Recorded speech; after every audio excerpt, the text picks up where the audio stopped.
Boa noite, graça e paz, amém? Graças a Deus, mais uma quarta-feira e até aqui o Senhor tem nos abençoado.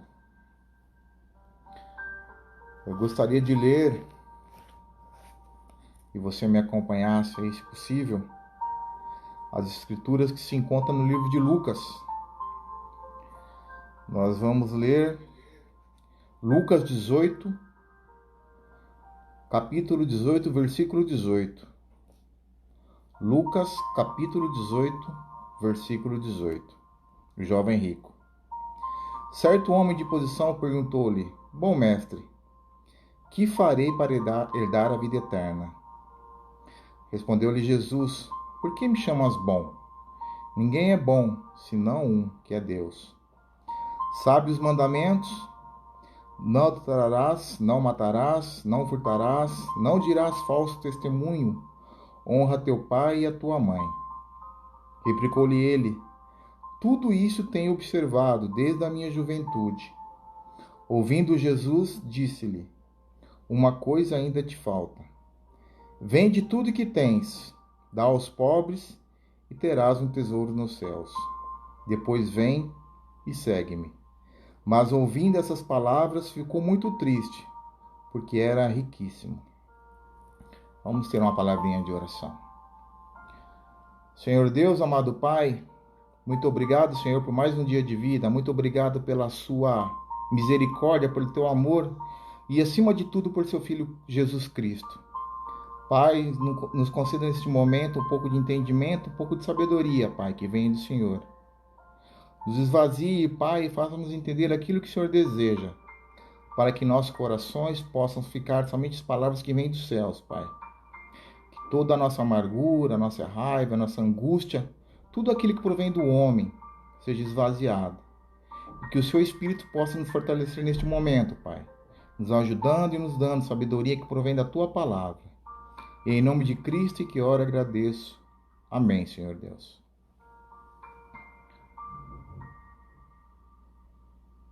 O que eu tenho visto muito nos últimos dias são as pessoas dizendo que o mundo está aprendendo a viver.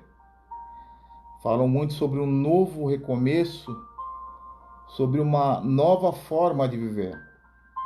Muitos falam que as pessoas vão começar a entender a vida de uma forma diferente. Uma antes da pandemia e uma pós-pandemia. E é engraçado que as pessoas falam que o mundo, que os outros, mas poucos falam, eu vou agir diferente. Eu vou ser diferente. Eu aprendi novas coisas. Eu vou olhar a minha vida de uma forma diferente. Usa-se muito para comentar sobre os outros, mas poucos para se falar de si próprio. Voltando para as Escrituras, isso que eu acabei de ler em Lucas 18, 18, o jovem rico, ele é muito usado quando se fala-se sobre o perigo das riquezas.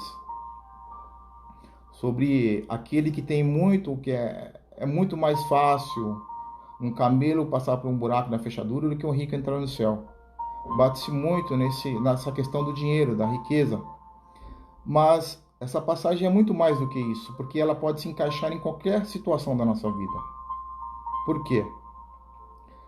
Se nós começarmos a ler, Lucas, ele fala que certo homem de posição perguntou: Bom mestre, o que farei para herdar a vida eterna? E Jesus logo de frente diz, né? Por que me chamas de bom? Aqui dá só com aqueles... Não sei se já aconteceu com você, mas já aconteceu muito comigo, né? Às vezes a gente chama as pessoas mais velhas de Senhor por costume, por educação. E algumas vezes, como resposta, a gente chama: Por que, Senhor? O Senhor é o que estás no céu, né? E dá para entender que Jesus, ele foi pegou um pouquinho forte com esse certo homem, mas não é. Jesus ele é amoroso, ele foi amoroso. Porque mais na frente ele deixou um pouquinho mais claro o que ele queria dizer com aquilo. Veja bem, ele fala: você sabe os mandamentos. Não matarás, não furtarás, não dirás falso testemunho, honra teu pai e tua mãe. Talvez ele esperava ouvir de Jesus: olha, você é uma pessoa boa. Você é completo. Mas Cristo, ele sabia onde pegar naquele homem. E ele começa a falar, olha, falta ainda uma coisinha. Pega tudo que você tem, toda a sua riqueza. Vende, dá o dinheiro aos pobres e siga-me. E naquele momento, aquele certo homem, que tinha muitas propriedades, ficou extremamente chateado, triste e sai.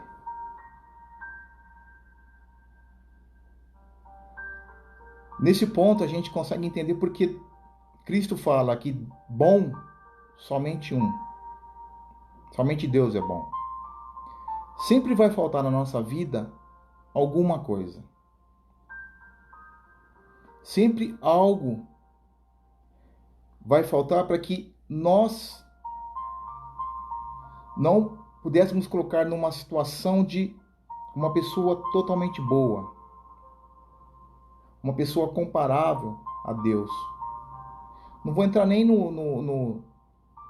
na questão do seu poder, da sua divindade, mas em termos de amor.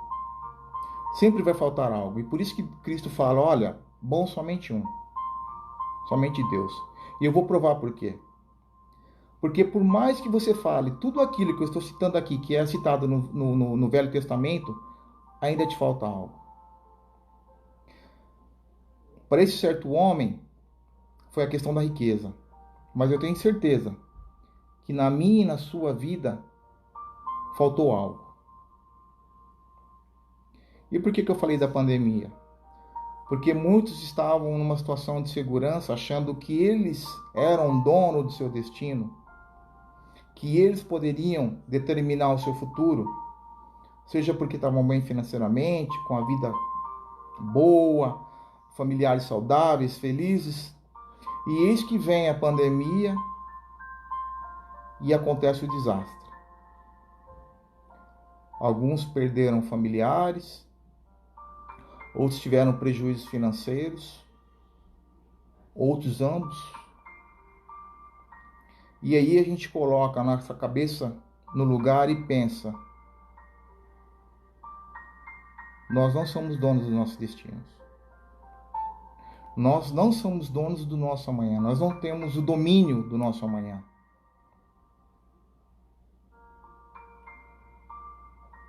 E é neste momento que Cristo, da mesma forma que falou para aquele certo homem, olha, te falta algo. Você não é bom. Você não é bom. Você não é completo. Você não é como Deus. Assim também foi na nossa vida.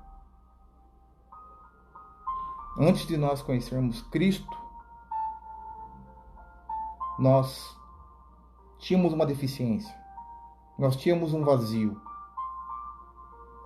Eu, durante muito tempo da minha vida, eu achava que eu era uma pessoa boa. Eu trabalhava, eu estudava, ou já tinha uma formação, não tinha o costume de mentir, não tinha o costume de arrumar contendas, sempre tratei muito bem minha mãe e meu pai. Então eu achava que eu era uma pessoa completa, até conhecer Cristo. E aí eu descobri que eu era falho. E Cristo veio para preencher aquele vazio, aquela falha que eu tinha. Assim como Ele pode fazer na sua vida se você ainda não tem. Se você ainda não o convidou para participar dela. Algumas vezes a gente costuma ter falhas.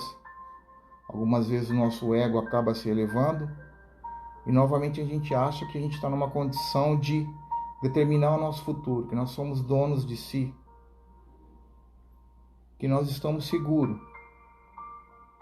que o nosso dinheiro é suficiente, que a nossa saúde é suficiente, que a felicidade nossa e daqueles que estão ao nosso redor é suficiente e que nós não precisamos de mais nada. E aí vem algo como a pandemia e mostra: olha, você não é dono de nada, você não controla nada, você precisa de mim.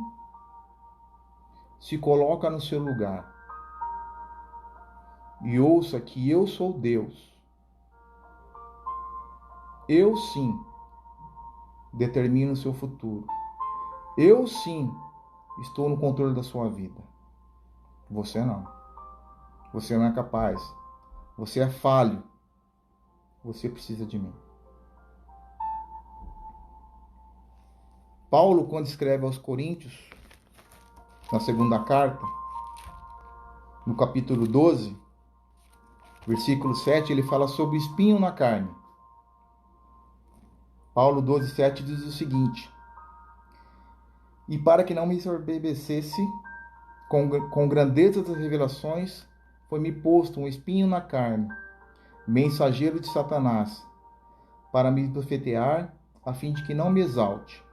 Por causa disto, 3 vezes pedi ao Senhor que o afastasse de mim. Então ele me disse: a minha graça te basta, porque o poder se aperfeiçoa na fraqueza. De boa vontade, pois mais me gloriarei nas fraquezas, para que sobre mim repouse o poder de Cristo. Pelo que sinto prazer nas fraquezas, nas injúrias, nas necessidades, nas perseguições, nas angústias, por amor de Cristo. Porque quando sou fraco, então é que sou forte. Paulo ele tinha um problema, que ele chamou de espinho na carne. Alguns estudiosos falam que isso é referente a um problema físico, como uma cegueira, uma deficiência de visão. Outros falam que é porque Paulo tinha algumas pessoas que estavam perseguindo, que estavam levantando calúnias contra ele. E outros acreditam que isso seja em relação ao problema que Paulo teve no passado, quando ele perseguia os cristãos. Então ele acabou ficando com esse receio, com esse medo. Não com esse medo, mas com esse remorso do que ele fazia no passado, antes de conhecer a Cristo. Mas o mais importante, independente de que tipo que era esse espinho, é que quando Paulo pediu, foi negado. Foi negado. Para que ele entendesse que é na deficiência dele, na falha dele, que Cristo se completa. É no meu problema e no seu que Jesus vem e mostra: olha, eu posso te dar tudo aquilo que você precisa. E aquilo que você acha que você precisa, não é necessariamente aquilo que vai te levar para perto de mim. Paulo havia entendido que aquele problema que ele tinha não era para ser contra ele, mas a favor. Porque é quando ele diz que é fraco que ele se torna forte em Cristo. Da mesma forma que aquele jovem rico tinha sua fraqueza na sua riqueza, da mesma forma que Paulo tinha um problema em relação ao espinho na carne, todos nós temos. Todos nós temos. Se alguma coisa não está certo na sua vida, se alguma coisa não foi pelo caminho que você achava que deveria ir, não ache que é porque Cristo está permitindo que isso ocorra para que você seja castigado. Não é para isso. É porque Ele quer te mostrar que você e eu, nós somos dependentes dEle. Totalmente dependentes dEle. Eu queria que nessa noite esse entendimento, essa palavra, essa necessidade de Cristo na minha e na sua vida, soasse o mais alto possível, para que nós pudéssemos entender que mesmo naquele momento de fartura, de alegria, família saudável, dinheiro na conta, as pessoas ao nosso redor sendo uma estabilidade no emprego, todos gozando de alegria, que nós pudéssemos refletir, parar e pensar que mesmo com todas essas coisas combinando para que a gente tenha uma vida boa, feliz, na verdade, que nós possamos identificar que tudo aquilo sem Cristo não é nada. E que mesmo nesse momento nós possamos identificar a nossa completa e total dependência de Cristo. Que Deus possa nos abençoar, nos dar uma semana vencedora em Cristo. E se assim Ele permitir, na próxima quarta, a gente possa estar aqui novamente, nesse mesmo horário, falando sobre as boas novas. Que Deus te abençoe.